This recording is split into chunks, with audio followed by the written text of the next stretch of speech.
প্রার্থীর নাম হচ্ছে নুনু ধর। বললাম নুনু ধর নির্বাচনে দাঁড়াইছে পত্রিকায় হেডলাইন নুনু খারাইছে। এইটা দেখা তো নুনু সেই খেপে গেল, পত্রিকা অফিসে ফোন দিয়ে সেই গালাগালি। পরের দিন হেডলাইন নুনু গরম হয়েছে। এইবার যে নুনু যে দাঁড়াইছে, ওর দলের সিনিয়র নেতা যে রানিং ভাইস চেয়ারম্যান, সে কিছুই জানে না। সাংবাদিকরা তার কাছে জিজ্ঞেস করার জন্য, তো বলছে নুনু আবার কবে খারালো, আমি তো টেরই পাইলাম না। একই এলাকায় একই পদে একই দলের একজন মহিলা ভাইস চেয়ারম্যান দাঁড়াইছে, এর আবার নুনুরে দেখতেই পারে না। মহিলারা বিক্ষোভ মিছিল আই সেই করে মহিলারা আবার সাংবাদিকদের কাছে ওর বিরুদ্ধে অনেক কথা বলছে। পরের দিন হেডলাইন মহিলাদের সন্তুষ্ট করতে পারেনি নুনু।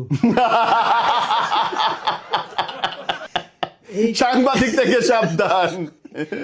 এইটা দেখে তো মহিলার কাছে খেপা সাংবাদিকদের, দেখেন এটা কি করলেন, দলের মধ্যে গ্রুপিং লাগাই দিলেন, তার সাথে আমার ব্যক্তিগত কোনো রেশারেশি নাই, হেডলাইন চেঞ্জ করেন। পরের দিন হেডলাইন নুনুতে সন্তুষ্ট মহিলা, মহিলা চেয়ারম্যান প্রার্থী নুনুতে সন্তুষ্ট। এখন দেখা গেছে কি এটা লিয়ে আরেক গ্যাঞ্জাম লেগে গেছে। দেখা গেছে দুজনের মধ্যে গ্রুপিং চলতেছে, দলের থেকে একটা বড় নেতাকে পাঠানো হয়েছে এই ঝামেলা মিটমাট করার জন্য।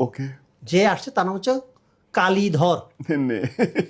কালীধর আবার নুনুরে দেখতেই পারে না, কারণ কালীধর একটা ফেসবুক পোস্টে নুনু কমেন্ট করছিল, এত শুকনা পাশা লইয়া হাগেন কেমনে। ये खोदा उठा ले मुझको।